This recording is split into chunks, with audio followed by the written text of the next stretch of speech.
Ladies and gentlemen, the You, Me, and BTC podcast. Oh goodness, that's right, that's who we are, that's what we are, that's how we roll. For now anyway, I mean, we told you last week, we're thinking about a new show, so we'll see how that turns out. We still don't really know what the heck our plans are, so... We just continue to identify ourselves as You, Me, and BTC. See, we're allowed to identify ourselves as really whatever we want. It's not up to disgusting, judgmental bastards out there. Yeah, I mean... It's whatever we choose. Yeah, we're Bitcoiners, but if we want to use the fiat bathroom, we can do that. I mean, it's okay. So if I want to pay to have to piss in some government building, I'm allowed to.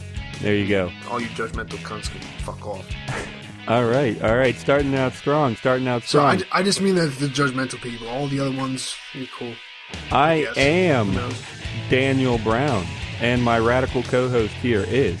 Timothy Baker. I do like radical. You Not don't? really, I hate that word.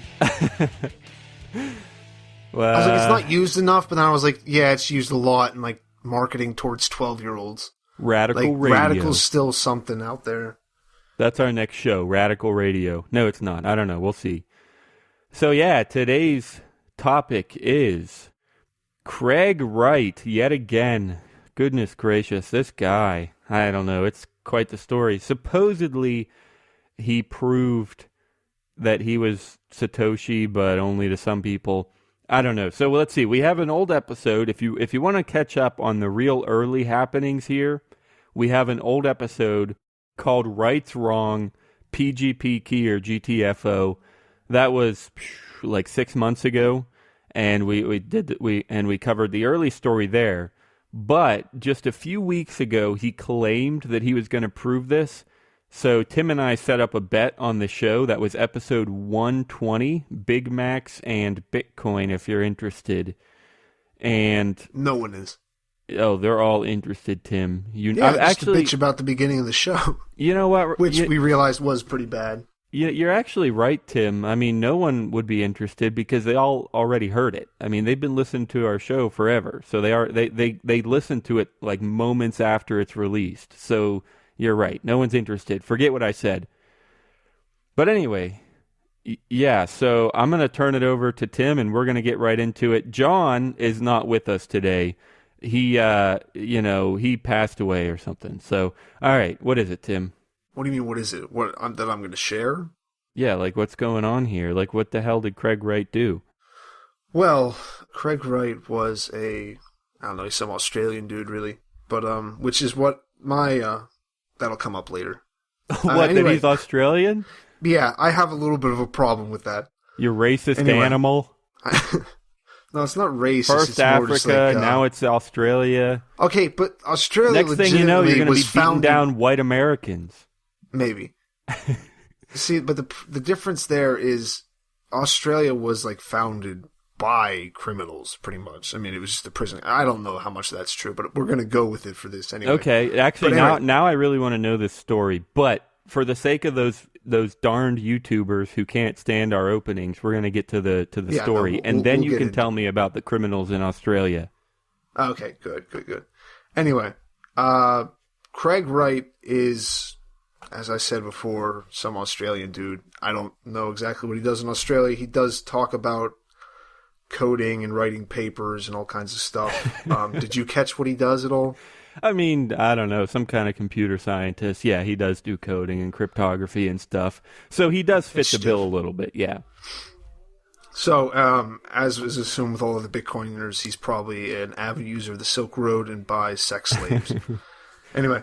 They don't sell sex slaves on the Silk Road. The Silk Road doesn't even exist anymore. I know, but that's what you think. There's actually a new one. I mean, that's just what I've heard. I wouldn't know, but that's what I've heard.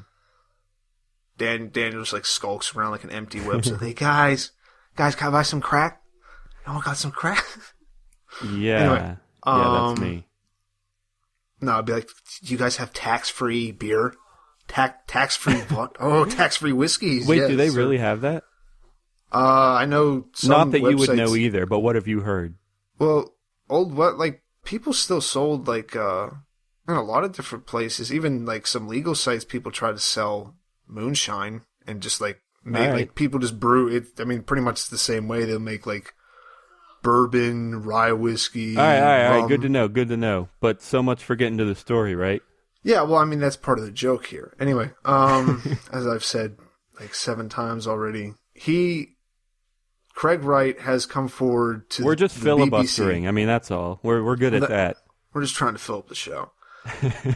Craig Wright is an Australian, as Daniel said, some kind of computer scientist, and he has come forward now and is claiming to be at least the main person in creating Bitcoin. He alludes to it being more than just him, but he doesn't really give any names in at least the short clip that I saw and watched.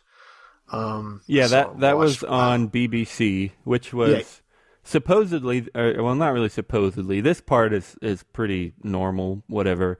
BBC and maybe a couple other sites got to meet him for a little conference for him to prove that he was Satoshi. So BBC has several stories on this. So yeah, and he came forward to BBC and, as Daniel said, a few other sites that he could prove that he was Satoshi by moving Bitcoin from one of, they're saying an early block.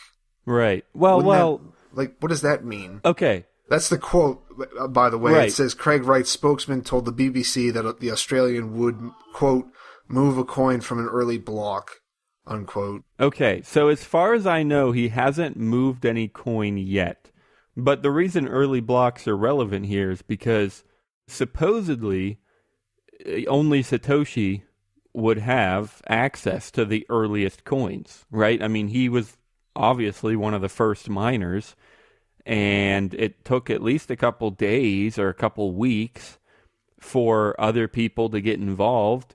So yeah, the earliest blocks really should be Satoshi's Bitcoins, and they haven't moved yet, a lot of them. So unless the private key has changed hands, which is a pretty big, possibility in itself, but assuming that hasn't happened, then whoever can move the earliest Bitcoins must be Satoshi, right? Does that make sense? Yeah. And as far as I know, he hasn't done that yet. What he supposedly did in this press conference was, or not even a press conference, it was just like a little meeting, which is also a little bit sketchy, but supposedly he signed a message with an early Bitcoin address. So that's pretty similar to spending coins if it's legit.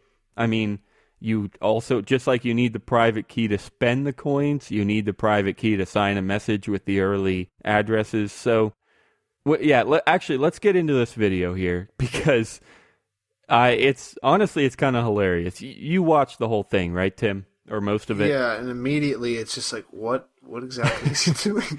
Yeah. I've never seen what's a Eurocom computer? Eurocom. I do not know. That's what's on the back of his laptop. I guess it's something from Europe. I don't know.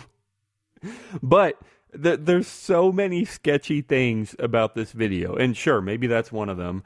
And they mention that in the article here, that he used his own computer to supposedly make this proof. And everyone else in the room was non-technical. They were journalists and reporters and stuff. And the dude sitting right next to him looks just confused the entire time. I mean, yeah, that's pretty true, but I mean, that's kind of to be expected from a non-technical person sitting in front of all this cryptography. Yeah, but that's the BBC's fault for not putting someone in there who actually knew what was going on. Yeah, I'll give you that. But I mean, another aspect is just journalism in general. You're supposed to be kind of confused so that you ask all the questions and try to get the answers and stuff. I don't know. I wouldn't blame. That's like the least of my worries. This wasn't necessarily about questioning him. He already had his thing about saying he was Satoshi. This is about him proving. So it doesn't make any sense to have, sure, I have no idea what you just did, but that makes sense. Yeah, that's true. You're right. If he says he can prove it, then you're right. They should have someone technical there to explain, is he really proving it? How is he proving it? Are we sure that he's proving it? Yeah, I'll give you that. But another thing that's interesting is he doesn't even, on this video, he doesn't even make the proof on video. He just talks about it. I mean, I've searched a little bit and I haven't seen the video of the proof, and I haven't heard anyone kind of verifying the proof. So I mean, do we even really know? I mean, right? Yeah, I mean, they said his proof for it was that he signed a message through the Electrum Bitcoin wallet, and he signed it using the private keys from the early Bitcoin blocks, which are again assumed to belong to Satoshi. And he did do it on his own computer at first, but well, yeah, you're right. He did redo it though. You're right. It does say he redid it for Andreessen. Yeah, I forgot about that, but you're right. There is another time he said he got a computer from a nearby shop. They unboxed it right there and installed Electrum right there. So it wasn't his own computer and it wasn't his own software. And then he did the signing for Andreessen, which, I mean, that's not on video either. We don't have the actual messages. So or he just goes, "Hey, Andreessen, I'll give you half." Yeah, half of, you mean like half of, whatever he's getting out of this or something? Yeah, which actually, even as I say that, I'm like, I don't know what all he gets out of this, besides maybe some book deals, but, because like, if he isn't actually Satoshi, then he can't really get that money, so he's not gonna get more money with that. Okay, well, hang on. So you're saying that he's going to try to make money off of this because, I mean, if he was Satoshi, he wouldn't try to make money off of this because he'd already have hundreds and hundreds and hundreds of Bitcoin, probably thousands. But you're saying that he's probably not Satoshi, so he is going to try to make money off of this, right? Yeah, I mean, and in the video, he just comes across as, like, trying too hard to sound like he's not getting publicity. Oh, like, I know. I don't care. I don't need to come out. I just did because people are being bothered in my family. I'm like, so what? If people were bothering your family, what were they threatening to release it? I mean, I guess he could have just come out for blackmail, but then why not just say it was for blackmail? No, I'm coming out and this is the only interview I'm only going to do ever. Did I say ever before? Let me say it again. Ever. I'm never. And you can. And then he goes through this list of all these medals that he's like, you people could. Yeah, he's like, you could give me a Nobel Peace Prize, you could give me a Turing Prize, but I swear, you could nominate for all I will never accept anything. No, he doesn't. He doesn't say that. He doesn't say anything. He keeps on saying, "I will not accept a cent." Yeah. He keeps on pointing at the stupid camera. A cent. I'm like, you're just getting a medal. I mean, maybe you get money too with those things, but oh yeah, you do. You do. Why would you not take a cent? Why does it matter? Like, take the money. Who the fuck cares? Like, why are you so obsessed? But I will, because it almost seems like he knows he has to play it like that, so he's gonna go like, yeah, no, I don't want anything from this. I will never be on camera again. I'm like, dude, you're definitely gonna be on camera again. Someone's just gonna follow you around. Yeah, that's he's like on a TV camera saying I do not want publicity. That is not why I'm doing this. But I'm all dressed up for you in this fancy office here with this high-tech camera. But I swear I don't want publicity. I'll never do it again. I'm only here to tell everyone for no real reason because it doesn't really change anything. Yeah, I mean, this is something I definitely wanted to cover, was all the weirdness in this video. And so I'm glad it's coming up. But it's just, I mean, I'll admit that whatever our arguments right now are also not conclusive. There's no proof that he's not Satoshi. It's just so, I mean, even if he is Satoshi, which I would still bet against, and we need to talk about that, Tim. But even if he was Satoshi, like, everything is just so weird. Like, if he was, the biggest thing for me, and this is kind of... he's Australian, right? I mean, that's... Yeah, I mean, how could an Australian be smart? Yeah, that's it. No, that's not it. It's how could an Australian... Now it worries me, because it's like, how can an Australian build an app or some kind of program that wasn't designed to steal money from actual non-criminals? Sure, okay, whatever. I it was a little bit too played out, sorry. But So the biggest thing for me is just, if he was Satoshi, he could prove it so much better than this. He could be signing any message that anybody wants in public on Reddit and, on bitcointalk.org, on video. If he was Satoshi, he could prove it in a heartbeat. He would come out to BBC first. Yeah, he would not have to go to BBC. He could do it on the forums, at 2 o'clock in the morning on his own time. He should not have to go to BBC, contact reporters and say, hey guys, I can prove that I'm Satoshi, which he did do before, and he did do this time. He should not have to do that. He can prove it in a heartbeat if he is Satoshi.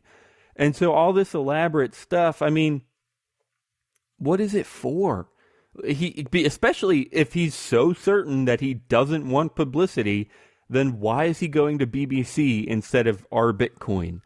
I can see that, just going to BBC first, be like, all right, I'm here, take whatever pictures, because you put on our Bitcoin, then you're just waiting, okay, when are people going to start showing up? So you kind of go to someone else's area so that you're, okay, I'll just get this over with, or at least done, most of it, so I won't have these people camped outside my house. So you're saying if he really was threatened by the media or just Satoshi hunters, that's a nice word. I like that. We could have called our podcast that. Satoshi hunters. But you're saying if he really did feel threatened, then maybe it would make sense to go to BBC just to make it big, a one-time thing. This is it. I'm done. Now everyone knows because it's on BBC, which is more legitimate than Reddit, sure. But is that what you're saying? I don't know if I'd say it made it more, because he was threatened. You're threatened, but not necessarily in a malicious way. People are going to come kill me. Just and just take pictures every single time I leave. So I'll just go, and this way I won't have people knocking on my door. I can just sit in their office. They'll probably just keep me there and just do whatever the fuck for me. I can get coffee. That's probably what he's doing. He's probably trying to live for 3 days, just getting all kinds of shit. He's like, I'm a coder and nobody respects me. I just want 3 days of getting free shit at BBC. And that's pretty much what's going on here. And I have to commend him for it. It's a decent idea. Yeah, you should have done it, Tim. Come on, man. No, because you think about it, the last time, or one of the times they pick some dude who was just Asian. This is how stupid our media is.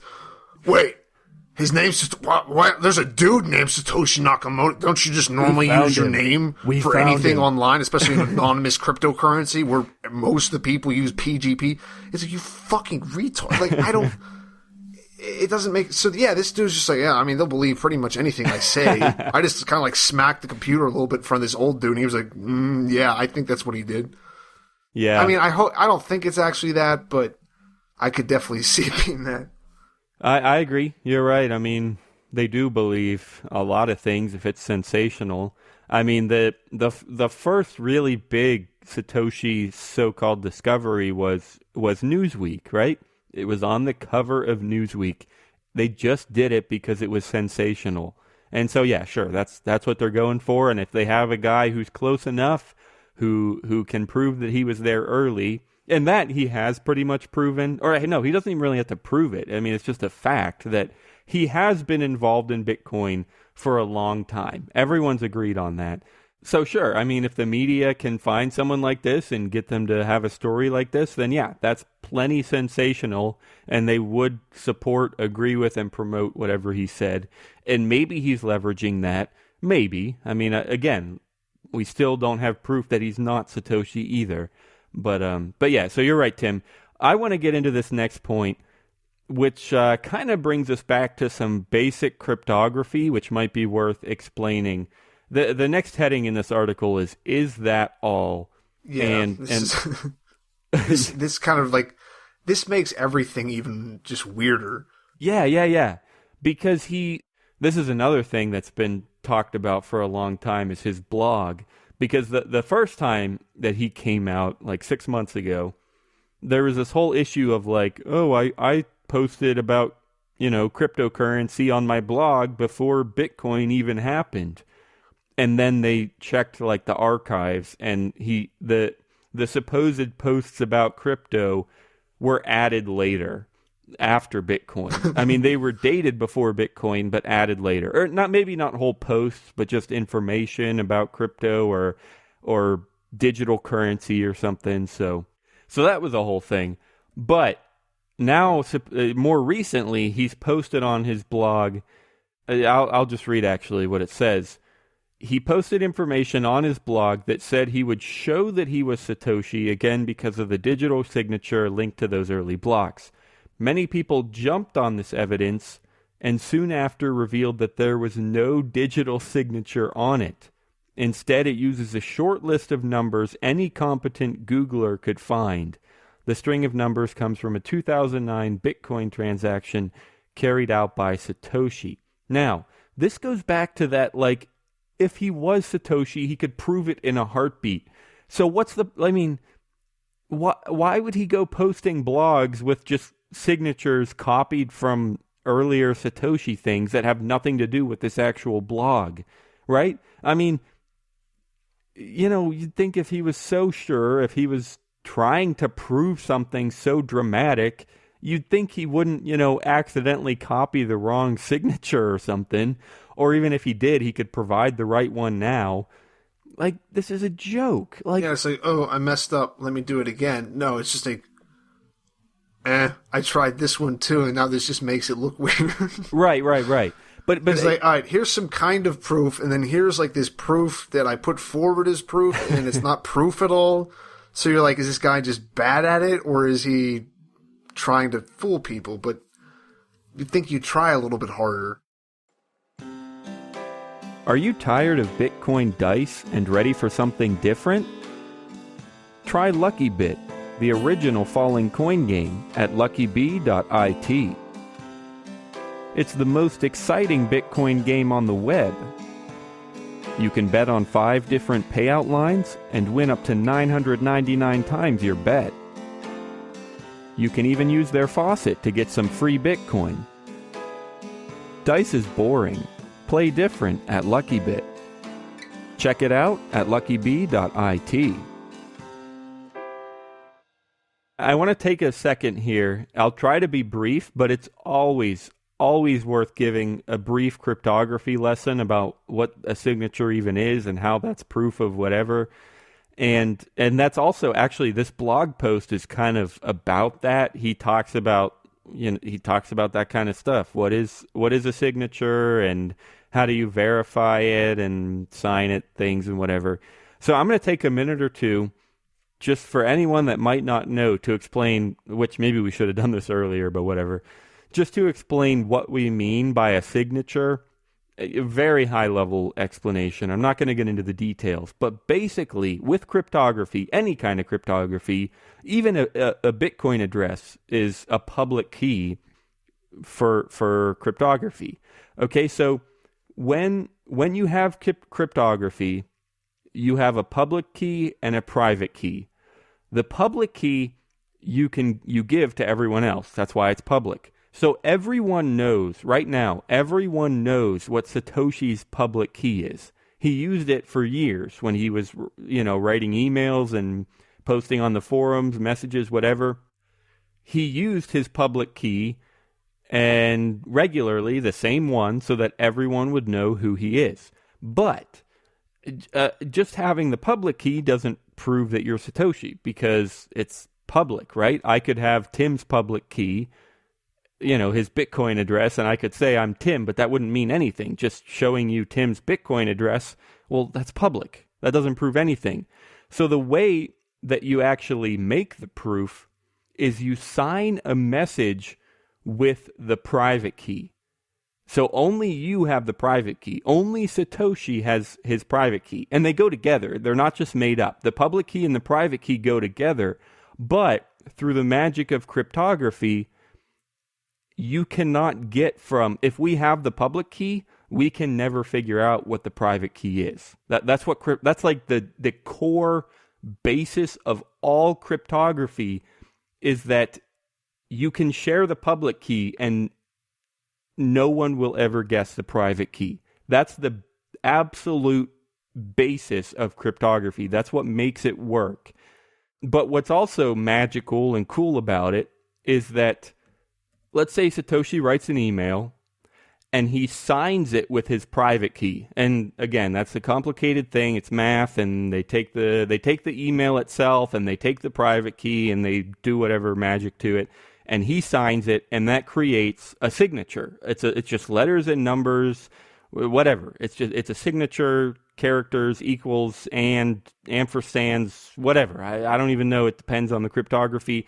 But the signature is just a string of letters and numbers. Actually, it's just a number because it's just math.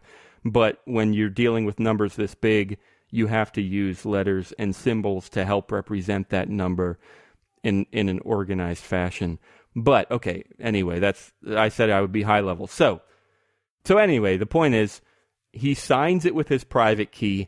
He posts that signature with the email or the forum post or whatever. And again, it's just the magic of cryptography. If you want to learn about it, you can, but it's pretty complicated, mathematical and technical. But through that magic, everyone that has his private key, that has his public key, can look at that email and can look at that signature and can verify with absolute certainty. I mean, not absolute, because, there's brute forcing and guessing, whatever. Or even just transferring private keys. But with mathematical certainty anyway, you can prove that the person who wrote that email is the person who identifies with that public key and who necessarily owns the private key that would have created that signature. I hope that made sense. I went on a little bit longer than I wanted to, but the point is, a signature is just a huge number, and it proves that the person who wrote that email has possession of the private key that is connected to his public key. That's the one-liner right there. Does that make sense, Tim? And yeah, does it make sense, Tim? Yeah, I mean, I have a very, very limited use or knowledge of the PGP stuff, so I don't know too much about signing and how you do that, how you sign a message. I know you showed me once, but well, I mean, you don't need to understand the whole thing. It's just that you get the pair of keys at the beginning, and one's public. Everyone can see that. You pass that around to everybody so you can send the messages. One's private. As long as you, for some stupid reason, don't send it to anybody. If you're an idiot, it's not foolproof. I mean, you have to keep it to yourself, but then all I know about it is then you can encrypt your messages, and then anyone who has your public key can decrypt your messages because they have the pair. They have the public to your private. Any message that you sign. I mean, is that the same thing, or is that different whenever you encrypt the message? It is a little bit different. It is a little bit different. Signing and encrypting. But it could be, you could use it for the same thing, though. I mean, right? they're really similar, but encrypting is normally what you do with encryption. And this is longer than I wanted to go on this, but it is really important information for anyone that's in Bitcoin, so I'm going to take this time. When you encrypt something, normally you encrypt it for one other person. You encrypt it because you only want to send it to one person. So what you do then, and again, it's magical, mathematical, whatever, but when you're encrypting something, normally you use your own private key and someone else's public key. So if I want to send a message to you, encrypted just for you and me. Yeah, I said that backwards, sorry. I would use my private key and your public key. I would combine those to encrypt the message such that, and again, magical, but it would make it so that you're the only one, because I use your public key to encrypt it, but to decrypt it, you need the private key, and you're the only one that has that private key. Now, one more thing I want to say is that this is not the encryption, but the signing, which is for public. It's for, I write a message publicly, and I sign it with a giant number at the end, and that's a little bit different because you don't have to involve anyone else's public or private keys. It's only you show your public key, you sign it with your private key, and the connection can be proven. But one thing I also want to add is that signing is exactly what you do with a Bitcoin transaction. A Bitcoin address is a public key. And when a transaction is just like an email or a forum post. It's just a message that says, I send this person this many Bitcoins, or I send this address this many Bitcoins. Signing is just a message. And the way that you can prove that you want that message is real, that it's from you, is you sign the message, the transaction, with your private key, which only you have, and then that makes it verifiable. So it's the exact same thing. This signing that we want Craig Wright to do is exactly the same as sending a Bitcoin transaction. So, all right. Well, I feel like right now we could say, where does this leave us? And what do you know? That's the next heading in this article. So with all this cryptography stuff in mind, and whatever Craig claims to have done and may or may not have done, where does this leave us, Tim? What you wanna? Well, we got a few more headings here, but what do we got here? Well, it'd be better for his claim that he was Satoshi if he had just done the first thing and then left it at that. What do you mean the first thing? The first proof, the signing the message with the private keys, or no? Yeah. You're right. You're right. That's what I was saying. Like, he could prove it in a heartbeat. He could just go on Reddit, or maybe on like Google Hangouts, so everyone can see him and know that it's him. And he could say, "Hey guys, send me messages that you want me to sign." All right, people send in a message and he signs it. Someone else sends in a message and he signs it. He's like, there you go, I'm signing message after message. It must be me, right, guys? Yeah, you're right. That would be, he could do that in a heartbeat and people could be sure. Yeah, and so we're now kind of stuck where it's like you kind of have made it look like you're Satoshi, but for some reason you won't just prove it. I know. It's like, it'd be so easy, and it kind of seems like you are, and yeah, but then you're not going to actually go all the way, so we're kind of just like, I don't know what you're doing, man. You're just being real weird. Which could just be, I don't know, maybe he's just a weird dude, or maybe Satoshi's an asshole. Or an maybe idiot. Or an idiot. It's like, oh shoot, what do they say about Jesus? He was either a liar, a lunatic, or the Lord. Yeah, liar, lunatic. One of the above.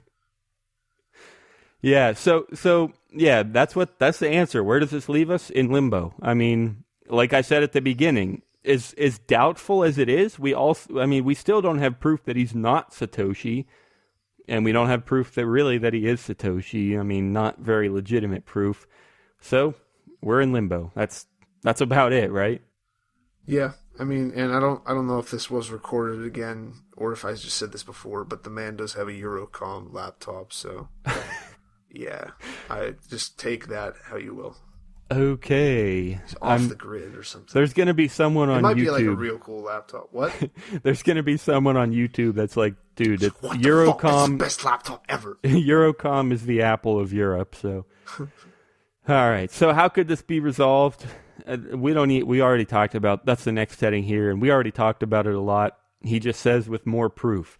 Oh man, this is another thing that we should have done at the beginning, but the author here, it actually doesn't say, as far as we can tell. We've looked all over and we can't find the author, which is kind of weird. But yeah, so whoever's writing this, which is also weird for BBC, I mean, we cover stories from a lot less reputable places than BBC, and this one has a weird whatever quirk. But anyway, the author says with more proof. That's how we can resolve this, and that's what we've been saying. You know, spend some Bitcoins from the early blocks, sign more messages with the early addresses. That's it. And all right, Tim, here we go. Are there any other candidates that could be Satoshi? Well, they don't really mention him by name, or no, they don't mention him by name at all in the writing. Right. So I don't know if maybe someone after the article was written just threw this in, but they just have that stupid picture of Ross Ulbricht like leaning up against a tree with his hair all fluffed up. And it's like, are there any other candidates? It could be him. And then underneath the pictures, Ross Ulbricht, who ran the Silk Road Underground Marketplace, was named as a potential Satoshi. well, so was some random Asian dude sitting in his house. So why? And they just like picked it. Well, I mean, like if you started Bitcoin, then you definitely go into like a drug thing where you're pretty likely to get caught, right? And you need to make more money, right? Yeah, I'm pretty sure. I mean, obviously there's always the exceptions, but I'm pretty sure almost nobody actually thinks that Ross Ulbricht made Bitcoin. He's definitely gonna be Satoshi now. Yeah. He's just, this dude came out like Ross put it out, and Ross is about to just break out of prison somehow with Bitcoin strength. Yeah, he'll spend all those Bitcoins from prison, which actually get, like so much cocaine in there that he just like breaks through the walls. Totally. I need to write libertarian poems. Totally unrelated, but that is one of the coolest things about Bitcoin is that, you know, with brain wallets or other kinds of wallets, you actually could spend them from prison, maybe, just because it's just information. It's letters and numbers, whatever. You could keep it in your head, and if you had access to email or something, you probably could spend thousands and thousands of Bitcoins from prison. So that's kind of cool. But yeah, I don't think anybody really thinks it's Ross Ulbricht. The bigger question is whether he even really made the Silk Road. That was a big conspiracy there. I don't know if I ever even heard anyone say he was Satoshi. So, all right, we are almost done here. We have 2 more headings, and I guess we'll just cover them just for the sake of being thorough. Why would anyone go to these great lengths? I actually like the way this author does this, even though he's not named, he or she. I bet he's anonymous. It must be Satoshi. But yes, yeah, right. His headings are mostly questions, and the first sentences in each, after each heading, are just like one sentence, like straight answers. So why would anyone go to these lengths? We don't know. And all right. I mean, I can't blame him for saying something as obvious as that, because we do it all the time on this show. Well, I don't know. It could be one way. It could be another way. Whatever. Yeah, that's the way we do things. And I think that's really the way that everyone has to do things, because that's just the nature of life. You never really know much. But yeah. Oh, here's one point he does make, though. He talks about taxes, which he also mentioned in the video. So maybe that's a thing, like supposedly he has to prove that he's the owner because they're saying that he owes all these taxes, and he maybe wants to prove that, well, I have made a ton of gains on these Bitcoins, but I haven't spent them yet, so I don't actually owe taxes on them yet, or something like that. Just some kind of tax situation that he's trying to get out of. That I think I could see that, right? Tim, do you agree? Like, if he was Satoshi and somebody was saying that you owe all these taxes, I could see all this drama coming about because he's trying to say that actually I don't owe these taxes for whatever reasons. That I could see drama coming about, because I bet it would be a ton of taxes. And it's like your Australian thing. They're trying to extract money out of you, and maybe he's starting all this drama because he doesn't want so much money extracted out of him. Would that be a possibility, do you think? Yeah, I mean, that's going to be a decent amount of money that he could save by saying he hasn't sold it yet. But, I mean, he's going to have to sell it at some point. Maybe. He could just keep leaving it to his children, but then there's the death tax. Yeah. But I guess the biggest point was just that... I don't know, he's already getting audited, though. I mean, it kind of slows it down to him. Maybe he's trying to buy some time. This is the real Ross Ulbricht. This is the real Dread Pirate Roberts right here. Yeah, but my point was just that, I mean, taxes are enough drama in themselves. So no matter what the reasons are, no matter what accountants or IRS or no matter who's saying what, it's understandable that tax drama could lead to drama like, well, he kind of proved it, but he kind of didn't.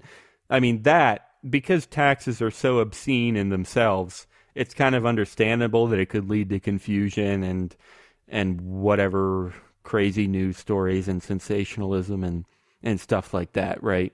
Yeah, definitely. All right, so to wrap it up, to wrap up this story, we still have to settle this bet, Tim.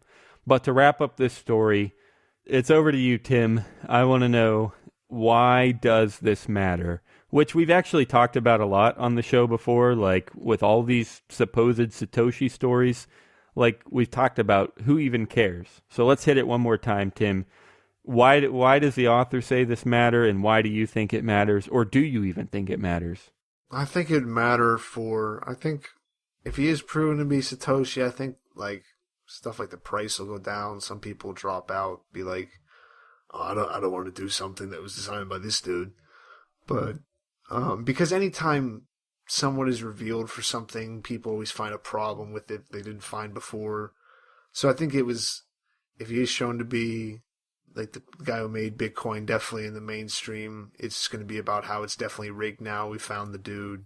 Okay. I think if he's proven to be real, then he could probably, it says at the bottom of this article about how he hasn't been idle. He has many ideas about how to expand the reach of Bitcoin, its underlying blockchain. He can just be like, well, let's just all go to, and he's going to have probably more pull. I mean, people say like, oh no, we never listen to him, but people it's just so much of I could definitely see it turning into a thing where people just do whatever he's for because it's like, oh, well, he created it. So, like, not everybody, but like the main part of Bitcoin, because if he's for expanding it and going to more people, that's going to look good. But it could also go bad. Mainstream media says it's this dude he could steal. Besides that, like, where we stand right now, why does it matter? I don't really think it matters right now. I mean, yeah. He's not hurting anything. Yeah, that's actually, he's just wasting BBC's time, which I guess I'm all for. I don't really give a shit. That was the first thing I would have said, and that I'm sure that's what we've said before, like, who really cares? And I still generally agree with that, but I also like your first point about, well, it could affect the price, because it doesn't matter if I don't care. It doesn't matter if I think Bitcoin is impervious and useful and valuable, no matter what. The public is what sets the market, is what sets the Bitcoin price. So no matter what I believe, no matter how great I think Bitcoin is, the price could still change with news like this easily. And yeah, I mean, if it comes out and people are like, well, it kind of lost its mysteriousness, and this guy has this flaw and this flaw and this flaw, so maybe Bitcoin's not that great, so I'm going to sell mine. I mean, yeah, the public is going to react to things like that, which means the price is going to react to things like that. So the price is subject to God knows what, and it always will be in any asset, in any commodity, in anything ever. But my own opinion is just that it doesn't really matter. I mean, I don't care. Like, it's not like it's not like what on earth could be the benefit or the loss? Like, other than the price, like, okay, so we know who it is. Thanks. Have a good day. Right? I mean, I'm with you there, Tim. Who cares? So, all right. So we got to finish this bet, Tim. So I think what we said before is that I gave you like 4-1 odds that, I would pay you $20 if he was Satoshi, and you would pay me $5 if he couldn't prove it. But we never set any kind of terms on this. We never really said how he would prove it or what we would consider proof. We never said how long he would have to go without proving anything for the opposite to be true, for me to win. And which, was a mistake, because I could have it was a mistake on your part, because if you set your terms right, maybe this could have been considered proof and you could have gotten $20 off of me. But there's no way you would have considered this and agreed to this being proof for a bet where I have to owe you $5 and you owe me $20. All right. Especially if I made it bigger. All right. Which I think I should do now. All right. Wait, really? You want to make it bigger? All right. I can make it bigger, yeah. All right. So, like, are we talking like just like twice as big or like 10 times as big? Because like I said, here, like my biggest argument that I could ever come up with, I'll still give you 4-1 odds, or we could talk about that too. But just to be fair and friendly, I owe you some odds because this is so absurd. But like I said before, the biggest thing for me is that if he really was Satoshi, he could prove it in a heartbeat. And then he hasn't proven it nearly as much as he could. So I'm pretty darn sure that he's not Satoshi and that he won't prove it anytime soon. And actually, I don't know. That's tough though, because Andreessen says he's Satoshi, whatever. But I'm sure. So I would be willing to increase the bet. Like I don't know, 10 times is pretty big. What is that? Like 250? Like 200 if you win and 50 if I win. Ugh, that's a lot of money. I don't know. Is that too much for you? No, all right. Before we get to amounts, is 4-1 odds still fair? Does it need to be like 5-1? I don't know. I wouldn't. Nah. I mean, I'd say if anything, I have a better chance now than I did before. Okay. All right. So it should be 3-1 or 2-1. I'm not going to complain about that. Maybe not 2-1, but 3-1. All right. 3-1. 3-1. All right. So let's keep it. Let's keep the roughly 10x number, and so we could say 10x would be 200 on one side and 50 on the other side. Let's say with 3-1, we could do 210 on one side and 70 on the other side. Is that fair? Yeah. Dang. Yeah, I like this. This is way better than that $5. You want to just do like a main, like 100? 100 on 300. 300. Oh, 300 and 100. Okay. Dang. All right. I like this. Because then at least like one of us makes some kind of money. Dude, this is good. This is good stuff. All right. But we got to talk about terms. So, all right. Man, he has to sign messages. That's for sure. Okay. Let's pick a number. He has to publicly sign X number of messages with. How do we know if the keys are Satoshis or not? Like the first 100 blocks? I guess we would have to look into that to see how long it was before Satoshi released things and whatever. All right, so here's what we'll do. We'll talk about that part off the air, about how we determine which blocks and which addresses we consider Satoshis, because I would have to look at the blockchain and whatever, read up on it. But assuming that decision is made, how many messages does he have to sign publicly with those early addresses? That's the main term we have to come up with, and a statute of limitations. So how long until I win? So what do you think, Tim? Is one message enough? Does it need to be 3? Does it need to be 10? How many messages does he have to sign to prove it? I mean, theoretically, it shouldn't make a difference. One message should mean that he could sign 10 messages. But I also feel, like I said, if he was so sure, he should be signing messages left and right. So that's why I think I want it to be more than Go one. With 3. 3? Trinity. All right, Trinity. Man, this has been such a religious episode. We talked about Jesus and the Lord and the Trinity. All right. Regular Sunday school. 3 messages, and how long does he have to do it? Well, what did he tell us? He told everybody he was Satoshi on Monday. Or, I mean, he said it for a while, but, like, he said they had proof Monday. Right. I don't fucking know, because this dude is, like, he's, like, rolling out proof. You want to say in, like, well, what's too long for you? Like, is 3 months too long for you? Because he said this 6 months? Honestly, it would be hard to say it's too long for me, because like I said, I'm pretty darn sure.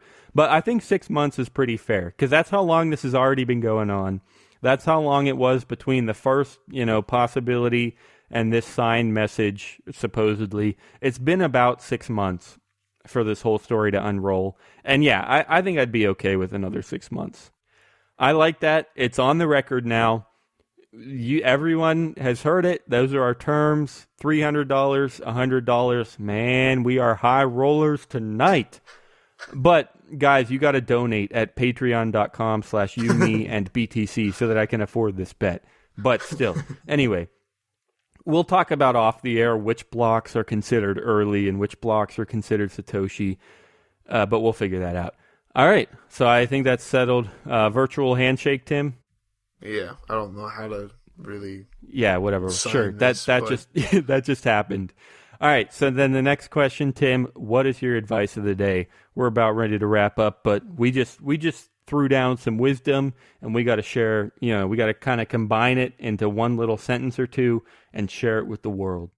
Don't believe Australia and don't believe Tim when he talks about encrypting messages. All right, you know what? Like, don't follow the spirit of what I say. And the same thing with my advice. Follow the spirit of my words, not what I'm actually saying. Because a lot of religions get away with saying some fucked up shit like that, and then they just say, like the more modern people say, it's just the idea. So always assume the best of me, I guess is what I'm saying. So we're coming up on an hour, so I don't want to spend too much time on this. Just a minute or two. We always say that, and it turns into 5, but whatever. I actually still want to know whatever, because I don't know Australian history or anything. So I want to know briefly what your story was about. What did you say? All of them being criminals or something? I thought of, like, apparently Australia was originally mostly populated with criminals from, like, the British colonies. I mean, I think they sent criminals to America too, but Australia, because of it being like a smaller island or something, was primarily, it was like a lot of convicts, I think.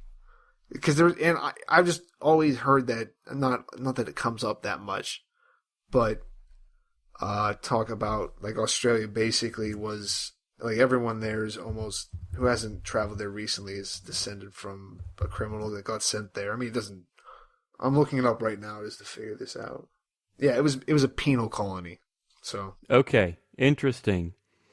Well, take that with a grain of salt, because like Tim just said, don't listen to him, just follow his heart or something like that. No, it's the idea of the words, the heart of the message is what you need to get from me. Okay, sure. Whatever. What Tim said, all right, fine. My advice, I always like to take the easy way out and just give some pretty obvious advice based on what we just talked about. So my advice is going to be, if you have some background and you have the ability to claim that you're Satoshi, go for it. Get in front of those cameras, get some publicity, tell everyone you won't take a single cent and collect cents left and right. Because if you're not Satoshi, you're not rich. And you got to get in front of cameras and sell your soul to get rich. So I think you should all go out there and do that. Thanks for being here today, guys. It's been awesome. Come back next Thursday. All the music in today's show has been written and recorded by this ghost of Jon Stewart. He's not here, but he's with us at heart in this music and stuff, so enjoy it. We'll see you next week, guys. Peace.